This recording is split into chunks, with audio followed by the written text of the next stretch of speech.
Recording in pro- vitamin D के बारे में देखें। विटामिन डी के बारे में आप लोगों को पता होना चाहिए कि इसके दो मेन सोर्स होते हैं बच्चों। एक वो सोर्स होता है जो डाइट से आप लोग हासिल करते हो, और एक वो सोर्स होता है, आप लोगों ने ये कहना होता है कि जो आप लोग फॉर एग्जांपल मतलब कि सनलाइट से हासिल करते हो। जो सनलाइट वाला सोर्स होता है वो सबसे मेजर सोर्स होता है बच्चों। अगर कोई भी बंदा आपसे पूछता है कि मेजर सोर्स कौन सा है, तो आपने कहना है सनलाइट वाला। और आपने ये कहना होता है कि बहुत कम जो सोर्स होता है वो आपका एक तरह का डाइट वाला होता है। सबसे पहले हमको इस बात का पता होना चाहिए कि जो हमें सनलाइट से सोर्स मिलता है उसका फॉर्म का नाम क्या है। तो आपने कहना है जो आपका सनलाइट से मिलता है उसको हम कहते हैं विटामिन D3। और उसका जो दूसरा नाम होता है वो आपने कहना होता है कोले काल्सीफिरोल। क्या कहना है, एक तरह का कोले काल्सीफिरोल कहना होता है। अब देखें बच्चों, ये आपको मिलता कहाँ से है। आपने ये कहना है कि जैसे हम धूप के अंदर बैठे हुए हैं, धूप के अंदर बैठे हुए हो, आपके हाथ के ऊपर, आपकी स्किन के ऊपर एक तरह का सनलाइट पड़ती है। स्किन के ऊपर एक्सपोजर होता है सनलाइट का। जैसे ही एक्सपोजर होता है तो उसके अंदर आपकी एक स्किन की लेयर होती है जिसको हम कहते हैं स्ट्राटम बेजाले। क्या कहते हैं, एक तरह का स्ट्राटम बेजाले। तो ये स्ट्राटम बेजाले जो होता है वो आपका पैदा करता होता है विटामिन D3। तो अगर आपसे कोई बंदा ये पूछे कि आपका जो विटामिन D3 है उसका प्रोडक्शन कैसे होती है, तो आपने क्या कहना है कि जो सनलाइट होती है, सूरज की जो रोशनी होती है, वो आपकी एक तरह की स्किन के ऊपर पड़ती है, जिसके नतीजे में जो स्ट्राटम बेजाले होता है वो आपका विटामिन D3 बनाता होता है। नंबर वन बच्चों आपने ये कहना, और सबसे मेजर जो सोर्स है वो है ये। दूसरे नंबर पे आप लोगों ने ये कहना होता है कि आप जो खुराक के अंदर लेते होते हो वो कौन सा होता है। आपने कहना है विटामिन D2। एक मिनट रुकिएगा यार, बस जस्ट 1 मिनट, सॉरी यार, आप लोगों ने मुझे कॉल आई।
हेलो।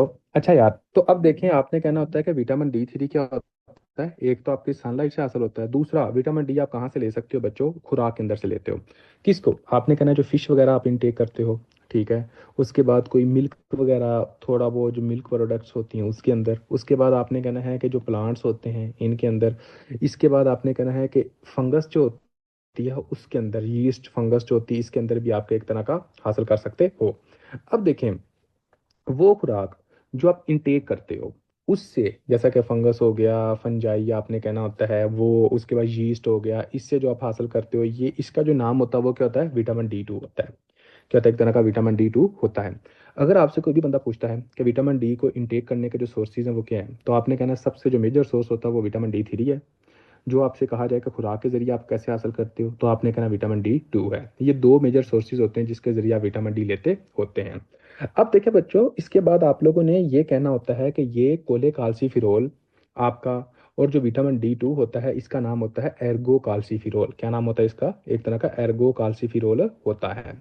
ये दोनों के दोनों विटामिन जस्ट एक लम्हे के लिए कुछ यूं समझिए कि एक बंदा जो है वो सनलाइट के ऊपर बैठा हुआ है, ठीक है। तो उसके अंदर जो विटामिन D बनेगा वो कौन सा बनेगा बच्चों, बताइएगा। जो सनलाइट के ऊपर बैठा हुआ है, मुझे ये बताएं, शाबाश। एक बंदा जो सनलाइट के ऊपर बैठा हुआ है उसके अंदर जो विटामिन D बनेगा वो कौन सा बनेगा, आपने कहा विटामिन D3। उसका नाम क्या होगा, आप कहोगे बच्चों कोले कालसी फिरोल। ये बन गया आपका कोले कालसी फिरोल, ठीक हो गया। अब देखें कि जैसा कि मैंने बताया कि ये कोले कालसी फिरोल बन गया, दूसरे नंबर पे आपने ये बात अपने जहन के अंदर रखनी है कि अगर कोई डाइट के अंदर हो, फॉर एग्जांपल आप कहते हैं कि मिल्क के अंदर है, फंजाई के अंदर है, यीस्ट के अंदर है, तो उसका नाम क्या होगा? उसका नाम हो जाएगा बच्चों, आपने कहना है एर्गो काल्सीफिरोल। अब देखें, ये दोनों के दोनों विटामिन जो होते हैं, ये एर्गो काल्सीफिरोल और कोले काल्सीफिरोल, ये दोनों के दोनों विटामिन जाते हैं कहाँ जाते हैं जी? ये आपकी बॉडी के अंदर इंटर होते हैं और ये आपके लीवर के अंदर जाकर आपके एक और विटामिन के अंदर चेंज हो जाते हैं जिसका नाम होता है 25 हाइड्रोक्सी, आपने कहना है काल्सीफिरोल। क्या कहना है एक तरह का, इसका नाम होता है 25 हाइड्रोक्सी, क्या कहना है एक तरह का 25 हाइड्रोक्सी कोले काल्सीफिरोल, इसका नाम ये होता है। तो आपने क्या लिखा? आपने ये कहा कि देखें कि एक तरह का जो विटामिन डी होता है, विटामिन डी सबसे पहले हमें जो मिलता है वो दो सोर्सेज बना दिए। उसके बाद ये दोनों विटामिन डी जो होते हैं ये कहाँ जाते हैं? लीवर के अंदर जाते हैं।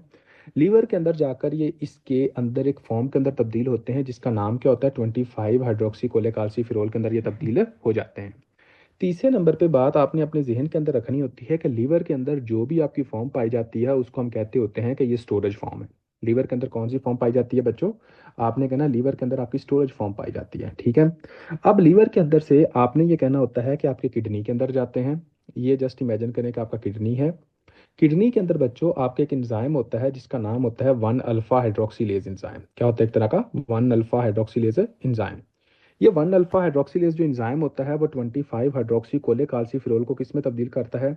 आपने कहना होता है ये तब्दील करता है 125 डाई हाइड्रोक्सी, 125 डाई हाइड्रोक्सी, आपने कहना होता है कि एक तरह का काल्सीफिरोल के अंदर तब्दील करता है। 125 डाई हाइड्रोक्सी काल्सीफिरोल का जो दूसरा नाम होता है वो क्या होता है बच्चों? आपने कहना है, एक तो इसका नाम ये हो गया, दूसरा आपने कहना होता है कि इसका जो नाम होता है आपने कहना काल्सी ट्राइयोल भी होता है। तीसरे नंबर पे बच्चों आपने कहना है कि इसका जो नाम होता है वो विटामिन D3 के नाम से भी जाना जाता है, ठीक है। तो अब देखें कि for example 1 alpha hydroxylase enzyme जो होता है इसको एक हार्मोन जो होता है वो स्टिमुलेट करता है, तब जाके ये पैदा होता है। वो हार्मोन जो इसको स्टिमुलेट करता है उस हार्मोन का नाम होता है पैराथायराइड हार्मोन। तो आपने कहना पैराथायराइड हार्मोन जो होता है वो 1 अल्फा हाइड्रोक्सीलेज एंजाइम को स्टिमुलेट करता है जिसके नतीजे में 25 हाइड्रोक्सीकोलेकाल्सीफिरोल आपका 125 डाई हाइड्रोक्सीकोलेकाल्सीफिरोल के अंदर तब्दील हो जाता है। 125 डाई हाइड्रोक्सीकोलेकाल्सीफिरोल का जो दूसरा नाम होता है वो काल्सी ट्राइयोल भी होता है और आपका विटामिन D3 भी होता है। अगर कभी भी आप लोगों से एग्जामिनर ये क्वेश्चन पूछे बच्चों कि एक बंदा आपकी बॉडी के अंदर है, एक बंदा जिसको फॉर एग्जांपल किडनी का प्रॉब्लम है, तो क्या उस बंदे के अंदर जो विटामिन डी जो होगा वो एक्टिव हो सकेगा? पहले तो ये बताएं बच्चों, अगर एक बंदा जो है जिसको किडनी का प्रॉब्लम है, क्या उसके अंदर जो होगा वो जनाब आपका किडनी के अंदर विटामिन डी एक्टिव होगा? तो आपने कहना कि विटामिन डी एक्टिव नहीं होता। दूसरी बात बच्चों, आप लोगों ने अपने जहन के अंदर कुछ यूं रखनी है कि अगर फॉर एग्जांपल एग्जामिनर ये कह दे कि आपके पास एक ऐसा पेशेंट है जिसको सीकेडी है, जिसको क्रोनिक किडनी डिजीज है, और एग्जामिनर इस तरह कह देता है कि उसके अंदर जो है वो यूरिया का लेवल जो है वो बहुत ज़्यादा है, जस्ट इमेजिन करें वो कहता है कि 100 है। क्रेट का जो लेवल है वो कहता है कि 6 है, ठीक है बच्चों। उसके बाद वो कहता है कि उसको यूरिन पास नहीं हो रहा, तो आप क्या कहोगे कि ये कौन सा पेशेंट है? ये सीकेडी का पेशेंट है, ठीक है। आपने कहना है कि ये कौन सा पेशेंट है आपका एक तरह का, आपने कहना है कि ये सीकेडी का पेशेंट है। अब अगर ये पूछा जाए कि आपका एग्जामिनर ये पूछे कि वो पेशेंट जो सीकेडी का पेशेंट होगा, सीकेडी के पेशेंट के अंदर आपके कौन से एक तरह का विटामिन डी का जो लेवल होगा वो कम होगा और कौन से विटामिन डी का लेवल जो होगा वो बड़ा होगा, मुझे ये बता दे, शाबाश। अगर बच्चों आपका किडनी काम नहीं कर रहा तो यहाँ पर हमें एक बात तो साबित होती है कि यहाँ पर जो एक्टिव फॉर्म होगी वो कम होगी, जिसका नाम का 125 डाई हाइड्रोक्सी कोलेकाल्सीफिरोल है, ये आपकी कम होगी।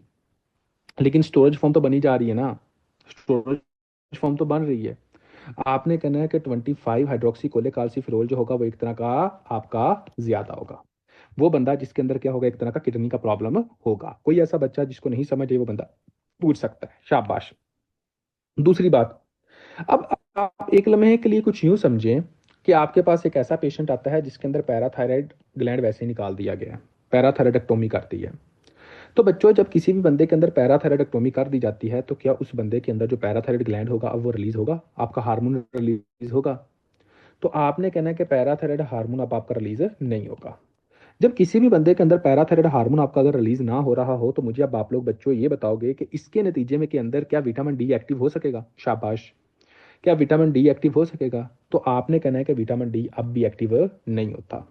जब आपका विटामिन डी एक्टिव नहीं होता तो अब आप इसके अंदर क्या देखोगे कि 125 का जो लेवल होगा वो कम देखोगे, 25 हाइड्रोक्सीकोलेकाल्सिफेरॉल का जो लेवल होगा वो एक तरह का ज्यादा देखोगे। यहाँ तक कोई ऐसा बच्चा जिसको एक सिंगल भी किसी भी तरह की कोई भी कंफ्यूजन है वो बंदा क्वेश्चन पूछ सकता है, वरना हम आगे कंटिन्यू करते हैं। जी बच्चों शाबाश एनीवन जी। अब देखो, आप लोगों को यहाँ तक पता चल गया कि ये सारे का सारा एक तरह का सीन होता है। उसके बाद अब हम लोगों को इस बात का पता होना चाहिए कि अगर किसी भी बंदे के अंदर आप ये देखते हो कि विटामिन डी बन चुका है, तो विटामिन डी जो आपकी बॉडी के ऊपर जो फंक्शन करता है वो कौन से करता है।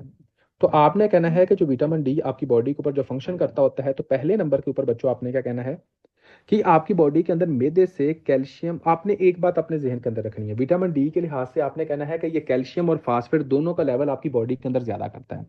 ये कैल्शियम प्लस फास्फेट का जो लेवल होता है वो आपकी बॉडी के अंदर क्या करता है, एक तरह का ज्यादा करता है। ठीक हो गया। अब देखें, अब आपको पता चल गया किडनी डैमेज होगी, किसका लेवल ज्यादा होगा सर। बच्चे अगर किडनी ज्यादा होगी तो जो स्टोरेज फॉर्म होती है उसका लेवल ज्यादा होगा। अब मेरी बात को समझे ना, फॉर एग्जांपल सबसे पहला क्या होता था आपको पता है कि हाँ जी, सबसे पहले होता है एक तरह का कोलेकाल्सिफेरॉल। कोलेकाल्सिफेरॉल का जो सही नाम होता है वो होता है 7 हाइड्रोक्सी कोलेकाल्सिफेरॉल, ये लिख लीजिएगा, 7 हाइड्रोक्सी कोलेकाल्सिफेरॉल होता है।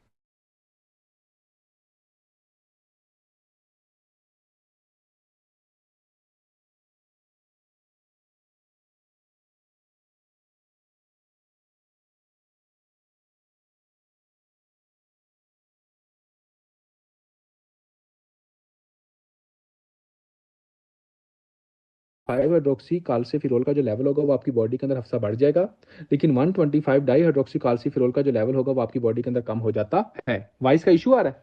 हेलो हेलो हेलो हेलो बच्चों, वॉइस का इशू आ रहा है?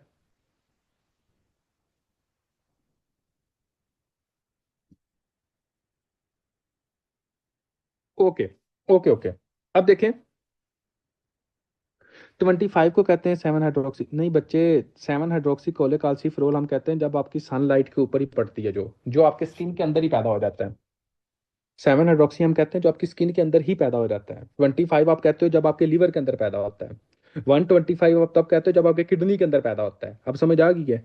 7 स्किन, ओके, 25 आपका लीवर, 125 आपका किडनी। ओके। जब आपका किडनी फेल हो जाएगा तो सिंपल सी बात है 125 तो बनेगा ही नहीं।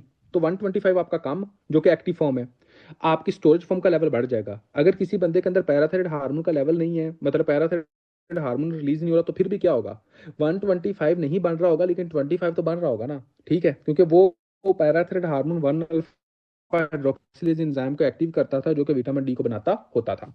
अब आगे आ जाओ बच्चों, आगे आप लोगों ने थोड़ा सा सोचना है कि आगे क्या है।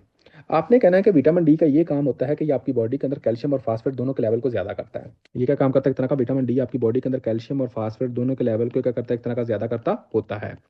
अब ये क्या करेगा, विटामिन डी की मदद से बच्चों जो आपकी यहाँ पे मैदा होता है, मैदे से आपका कैल्शियम और फास्फेट दोनों एब्जॉर्ब होते हैं। जब आपका कैल्शियम और फास्फेट दोनों एब्जॉर्ब होते हैं तो ये कहाँ जाते हैं, ब्लड के अंदर जाते हैं।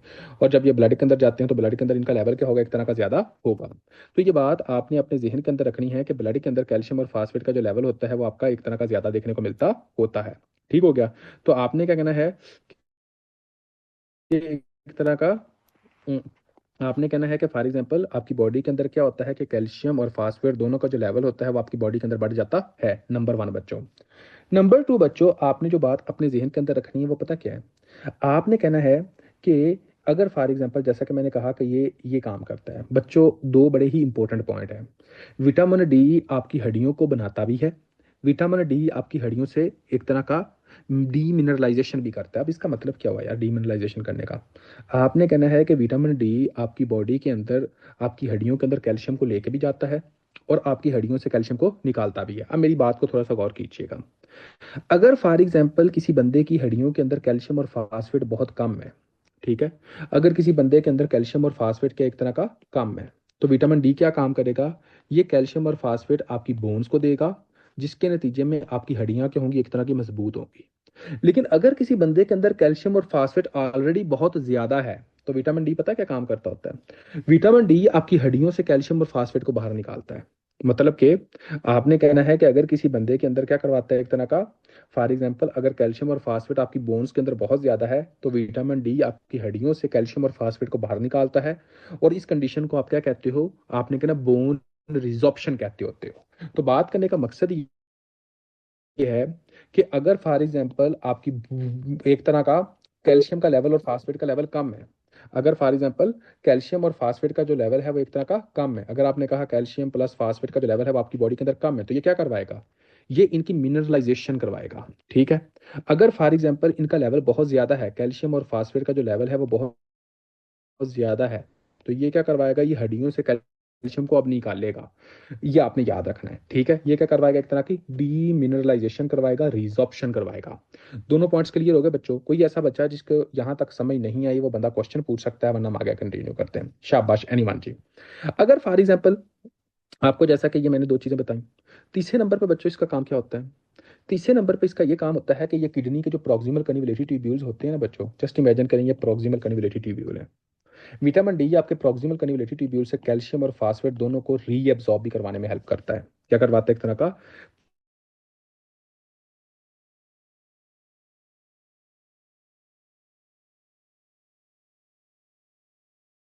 प्रोक्सिमल कन्वोल्यूटिव ट्यूब्यूल से विटामिन डी का काम करता है, रीएब्सॉर्ब करवाता है। यहाँ पर कई बच्चे बड़े कंफ्यूज होते हैं।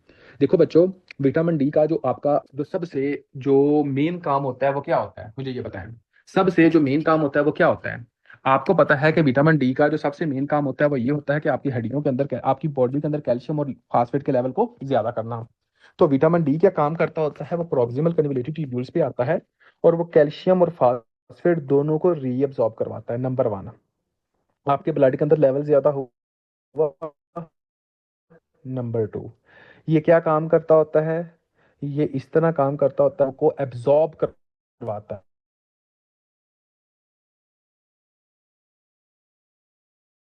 सर जब आप बोलने लगते हैं वॉइस ब्रेक होती है।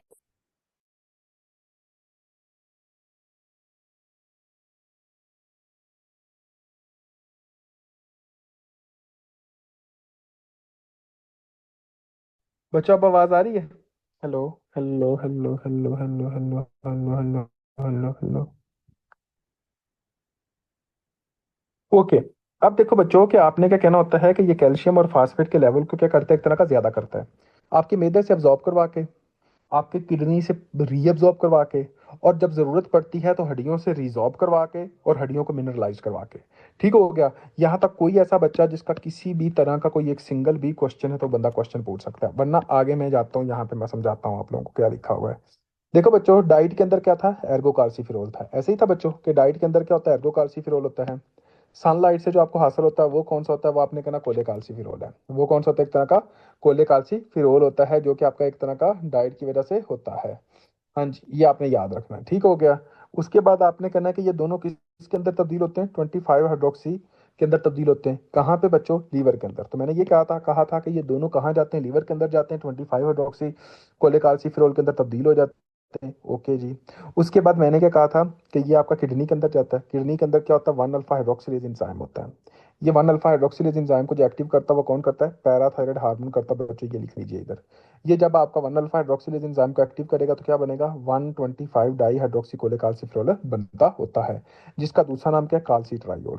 अब जो विटामिन D3 जो है, ये एक्टिव फॉर्म जो विटामिन डी की है, ये क्या काम करती है, आपको पता है कि ये आपका एब्जॉर्ब कैल्शियम और फास्फेट, ये आपका इंटेस्टाइन से एब्जॉर्ब करता है।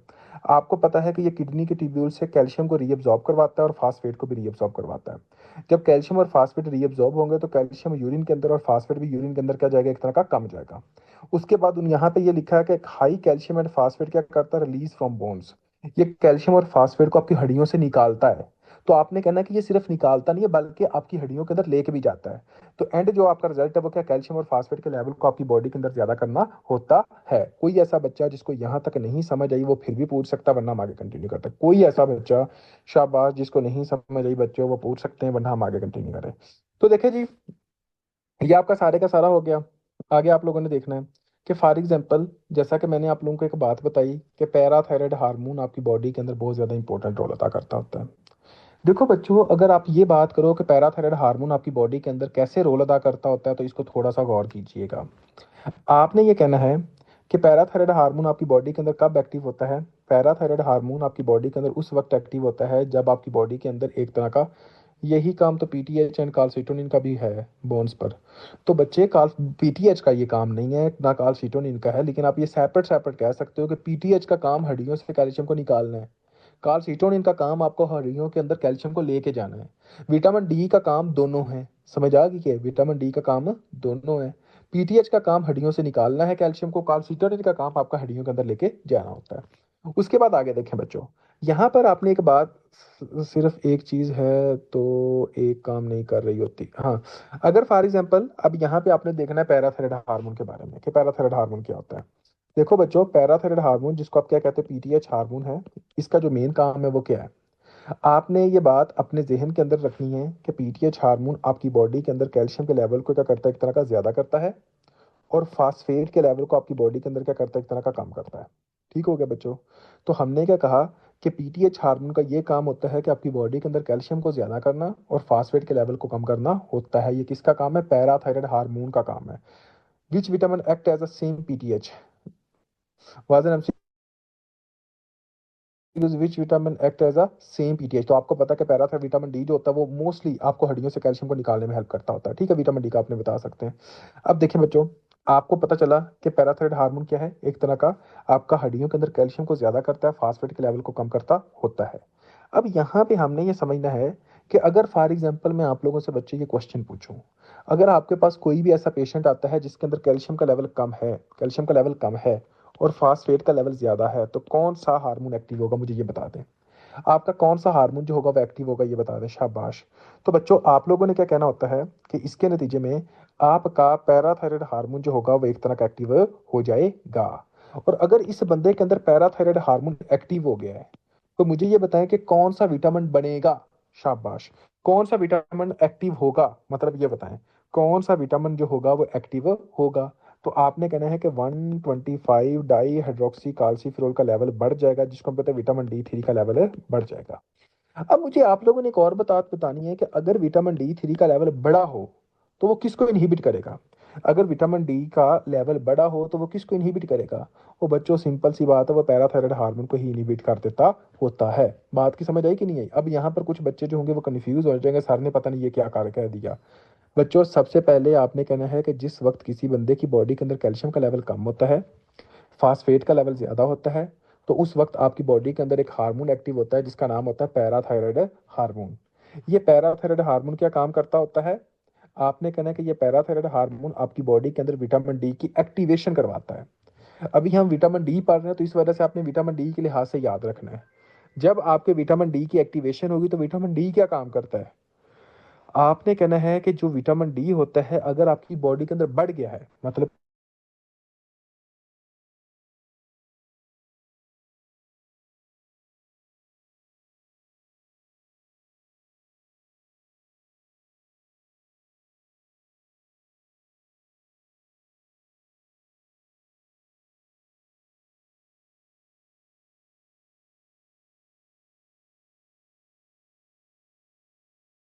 किसी बंदे की बॉडी के अंदर विटामिन डी बहुत ज्यादा बढ़ा हुआ है तो वो क्या काम करेगा, पर बहुत ज्यादा प्रोड्यूस हो रहा है। तो भाई प्रोड्यूस करता था, जो एक्टिव करता था वो कौन कर, बहुत ज्यादा एक्टिव फॉर्म के अंदर चला गया तो वो क्या करेगा, डी बहुत बन चुका मुझे और पैदा मत, मुझे बहुत एक्टिव।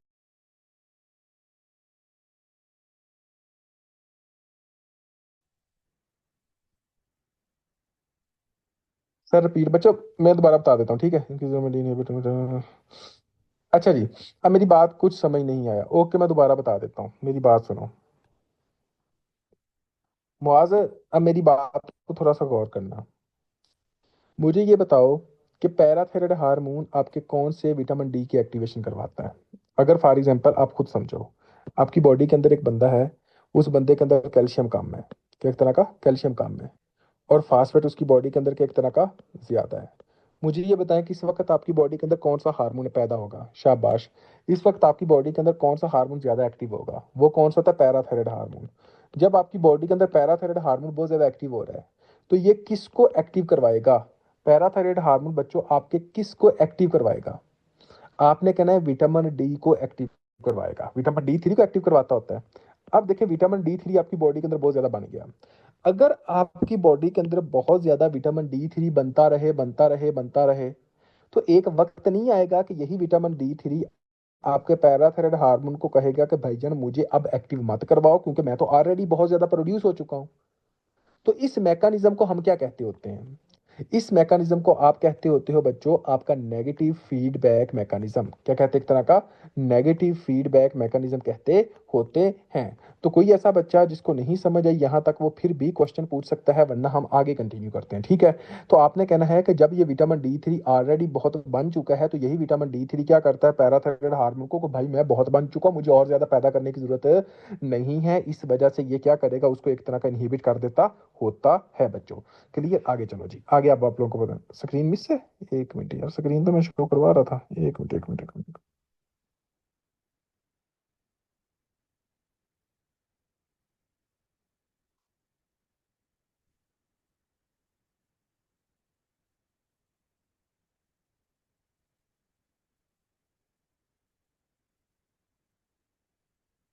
अच्छा बच्चों, अब देखें, ये यहाँ पे थोड़ा सा गौर करना है पर सर, बड़ा हुआ विटामिन डी थ्री काल्सिटोनिन को भी तो इनहिबिट कर सकता है। बड़ा हुआ डी थ्री काल्सिटोनिन को भी इनहिबिट कर, बच्चे विटामिन डी थ्री क्यों काल्सिटोनिन को इनहिबिट करेगा इस सेंस में, मुझे ये बताएं। शानजा बच्चे, कैसे इनहिबिट करेगा विटामिन डी थ्री?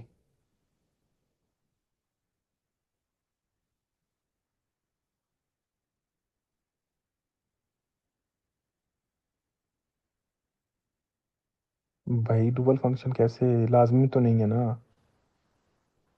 जो उसको एक्टिव कर रहा है वो कौन कर रहा है? Parathyroid hormone. कहीं पे लिखा है कि कार्सिटोनिन इसको एक्टिव करता है? कहीं पे लिखा है कि कार्सिटोनिन इसको एक्टिव करता है? ये तो उसी को इनहिबिट करेगा ना जो इसको एक्टिव कर रहा है। समझ आ रही है? जो इसको एक्टिव कर रहा है वो क्या करेगा, उसी को इनहिबिट करेगा। अब देखें बच्चों, यहाँ पे क्या लिखा हुआ है, अगर आप गौर करते हो, हाई पैराथायराइड हार्मोन लो कैल्शियम फास्फेट, ठीक है? जब आपकी बॉडी के अंदर पैराथायराइड हार्मोन का लेवल ज्यादा होगा तो क्या होगा, मतलब आपने कहना कैल्शियम और फास्फेट का लेवल बॉडी के अंदर अगर काम में, तो क्या होगा, विटामिन डी थ्री क्या होगा, एक तरह का ज्यादा प्रोड्यूस होना शुरू हो जाएगा, जिसके नतीजे में 125 di hydroxy feedback inhibits its own production. वो क्या कहता है? Negative feedback.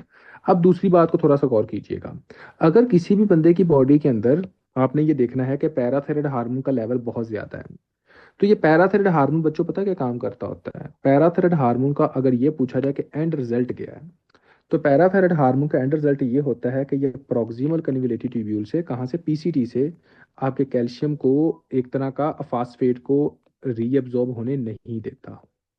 जब बच्चों ये आपके पीसीटी से आपके फास्फेट को रीअब्जॉर्ब होने नहीं देगा, तो ये फास्फोरस कहाँ जाएगा, मुझे ये बता दीजिएगा।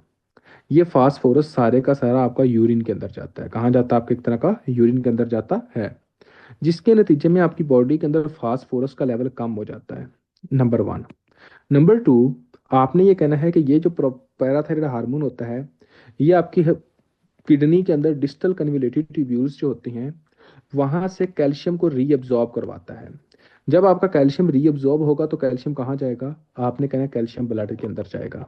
जब कैल्शियम ब्लड के अंदर जाएगा तो एंड रिजल्ट क्या हुआ? जब भी आपकी बॉडी के अंदर पैराथायराइड हार्मोन ज्यादा एक्टिव होता है, तो एंड रिजल्ट ये है कि कैल्शियम का लेवल आपकी बॉडी के अंदर बढ़ जाता है और फास्फेट का लेवल आपकी बॉडी के अंदर कम हो जाता है। मैं अब आप लोगों से क्वेश्चन पूछता हूँ, विटामिन डी का और पैराथायराइड हार्मोन का जो एंड रिजल्ट है वो क्या है? आपने कहना है कि विटामिन डी का जो एंड रिजल्ट होता है वो ये है कि कैल्शियम और फास्फेट दोनों के लेवल को ज्यादा करना। उसके बाद आपने कहना है कि जो पैराथायराइड हार्मोन होता है, इसका जो एंड रिजल्ट होता है वो कैल्शियम के लेवल को ज्यादा करना और फास्फेट के लेवल को कम करना होता है। ओ भाई समझ आई कि नहीं आई? आपने कहना है कि पैराथायराइड हार्मोन का जो काम होता है वो कैल्शियम के लेवल को ज्यादा करना होता है और फास्फेट के लेवल को क्या करना है, एक तरह का कम करना होता है। और विटामिन डी का काम ये होता है कि दोनों आपके विटामिन कैल्शियम और फास्फेट दोनों के लेवल को क्या करना है, एक तरह का ज्यादा करना होता है। अब यहाँ पे देखें, यहाँ पे क्या है, अगर आप इसको थोड़ा सा गौर और करते जाएं बच्चों, तो आपको सारा कुछ पता लगता जाएगा कि इसके अंदर कौन कौन सी चीज़ें हैं। फॉर एग्जाम्पल, जैसा कि मैंने ऑलरेडी आप लोगों को ये सारा कुछ बता दिया है बच्चों, तो आगे आपको पता होना चाहिए कि एक तरह का, अब देखें कि यहाँ पर आपका रेगुलेशन के बारे में हमने देखा, फंक्शन क्या था, आपको पता चला कि एक तरह का विटामिन डी का फंक्शन क्या है। High intestinal absorption of the calcium and phosphate, आई लिखा हुआ है। High bone mineralization at low level, okay बच्चों। High bone resorption at higher level, तो बच्चों कोई ऐसी बात बताओ जो हमने नहीं पढ़ी और यहाँ पर लिखी हुई है। ये लिखा हुआ है यहाँ पे कि किडनी के ट्यूब्यूल्स के अंदर आता है और ये कैल्शियम और फास्फेट दोनों को रीअब्सॉर्ब करवाता है, लिखा हुआ है बच्चों। अब देखें, अब आपका आ गया पैराथायराइड हार्मोन रेगुलेशन वाला, कि इसको रेगुलेट कैसे करते हैं। तो बच्चों रेगुलेशन वाली जब आप बात करते हो तो क्या है, तो आपने क्या कहना है, हाई पैराथायराइड हार्मोन है। जब आपकी बॉडी के अंदर पैराथायराइड हार्मोन कब एक्टिव होता है, जब कैल्शियम और फास्फेट का लेवल आपकी बॉडी के अंदर कम होता है, उस वक्त। अब देखें, 125 डाई हाइड्रोक्सीकाल्सिफेरॉल का लेवल जो होगा वो एक तरह का बढ़ जाएगा। बात करने का मतलब क्या है, कि जिस वक्त आपकी बॉडी के अंदर कैल्शियम और फास्फेट का लेवल कम होगा, उस वक्त आपकी बॉडी के अंदर पैराथायराइड हार्मोन ज़्यादा एक्टिव होगा। जब पैराथायराइड हार्मोन बहुत ज़्यादा एक्टिव होगा तो वो विटामिन डी को ज़्यादा से ज़्यादा प्रोड्यूस करेगा। और जब आपका विटामिन डी ज़्यादा से ज़्यादा प्रोड्यूस हो जाएगा तो ये खुद ही अपनी प्रोडक्शन को रोकने के लिए थ्रू नेगेटिव फीडबैक मैकेनिज्म आपके पीटीएच हार्मोन को इनहिबिट कर देता है। तो ये क्या है, 125 इनहिबिट इट्स ऑन प्रोडक्शन। ओ भाई समझ आ गई जी। आगे देखें, अगर फॉर एग्जांपल किसी के अंदर पीटीएच हार्मोन का लेवल बहुत ज्यादा है तो क्या होगा, कैल्शियम जो होगा वो एक तरह का रीअब्सॉर्ब होगा, फास्फेट जो होगा वो किडनी के यूरिन के अंदर जाएगा। ठीक है बच्चों। अब आपने कहना होता है कि लेवल को आपका ज्यादा काम करता होता है। पैराथायराइड हार्मोन का ये काम है और विटामिन डी का काम क्या होता है, दोनों के लेवल को ज्यादा करना होता है। अब किसी बंदे के अंदर अगर विटामिन डी की डेफिशिएंसी हो जाए तो इसकी वजह से हम क्या देखते हैं, आगे आ जाओ जी। यहाँ पर आप लोगों को इस बात का पता होना चाहिए कि अगर कोई भी बंदा ये कहता है कि किसी भी बंदे के अंदर अगर विटामिन डी की डेफिशिएंसी होती है तो आप इसकी वजह से क्या डिजीज देख सकते हो। तो बच्चों सबसे पहले ये बताएं कि विटामिन डी जो होता था वो आपकी बॉडी के अंदर आपकी हड्डियों को मिनरलाइजेशन करवाता था कि नहीं करवाता था, शाबाश ये बताइएगा जी। जब आपका विटामिन डी का लेवल कम हो जाएगा तो क्या आपकी हड्डियां मिनरलाइज्ड होंगी। तो बच्चों आपने कहना होता है कि हाँ जी जनाब आपकी हड्डियां मिनरलाइज्ड नहीं होती। जब आपकी हड्डियां मिनरलाइज नहीं होती तो बोन क्या होंगी, फ्रैक्चर की तरफ जाएंगी, डिफॉर्मिटी की तरफ जाएंगी। ठीक हो गया बच्चों। उसके बाद बच्चों ये जो स्पेस होती है ये बढ़ जाती है, दोनों टांगों के दरमियान में जो स्पेस होती है वो एक तरह की बढ़ जाती है। और इसके नतीजे में आप कहते हैं बो लेग्स हो जाती हैं, बो लेग्स हो जाती हैं, ये आपने याद रखना है। कि इसके अंदर आप क्या देखते हो, आपने कहना है कि जब भी किसी भी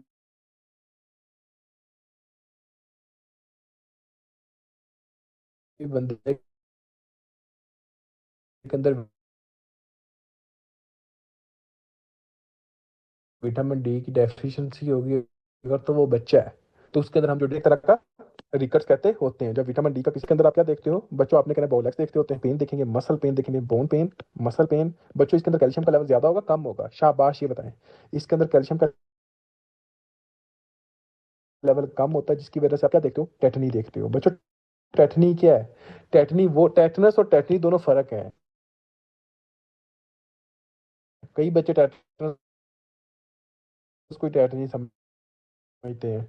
टेटनी वो कंडीशन होती है जब आपकी कैल्शियम का लेवल कम होने की वजह से आपको नमनेस होती है। ठीक हो गया बच्चों, ये आपने याद करना है। बड़ों के अंदर अगर विटामिन डी की डेफिशिएंसी हो जाए तो उसको आप क्या कहते हो, ओस्टियोमलेशिया कहते होते हो। क्या कहते हैं एक तरह का, आपने कहना ओस्टियोमलेशिया कहते होते हैं बच्चों। तो यार सिंपल सी बात है, अगर इस तरह कभी भी एग्जाम के अंदर क्वेश्चन है कि एक बंदा है उसकी टांगों के अंदर दर्द होती है, उसके अंदर जनाब स्पेस बढ़ चुकी है, उसके अंदर वो ये कहते हैं कि हाँ जी जनाब एक तरह का फॉर एग्जाम्पल एक तरह का हम ये देखते हैं कि उसके अंदर हाइपोकाल्सीमिया के सिम्टम्स हैं, तो उसके आप क्या कहोगे कि इसको क्या डायग्नोज है। आपने कहना है अगर ये बच्चा है तो इसके अंदर आपका रिकट्स है, और अगर बड़ा है तो कौन सी डिजीज है, ओस्टियोमलेशिया है बच्चों। कोई ऐसा बच्चा tetanus because of infection Clostridium टेटनाई, बिल्कुल उस्मान अली। कोई ऐसा बच्चा है जिसको अभी भी नहीं समझ आई वो बंदा पूछ सकता है, शाबाश एनीवन जी। तो यहाँ पे क्या लिखा हुआ है बच्चों, rickets in children deformity such as genu varum जिसको हम कहते हैं बॉल एक्स कहते होते हैं, ओस्टियोमलेशन एडल्ट बोन पेन होती है, मसल मास गिरता है, और हाइपोकाल्सीमिया होता है। ठीक है। अब आ जाओ बच्चों के आपके विटामिन डी का लेवल कम होता क्यों है,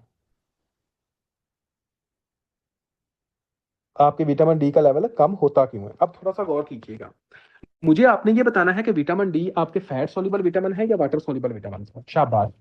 विटामिन डी आपके फैट सॉल्युबल विटामिन है या वाटर सॉल्युबल विटामिन है, जल्दी करें।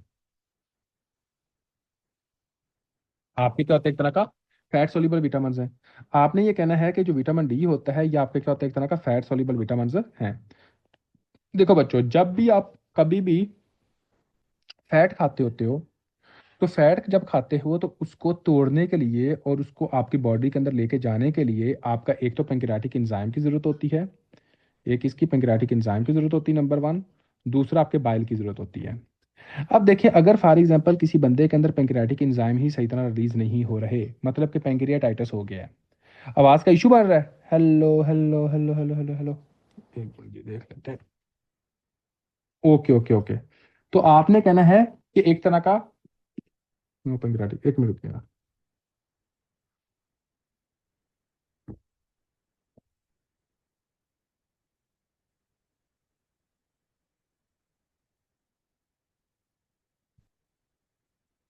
अच्छा बच्चों, आपने कहना है कि अगर किसी बंदे के अंदर पैंक्रियाटिक एंजाइम्स पैदा ही नहीं हो रहे, तो क्या वो फैट वाली खुराक को तोड़ सकेगी?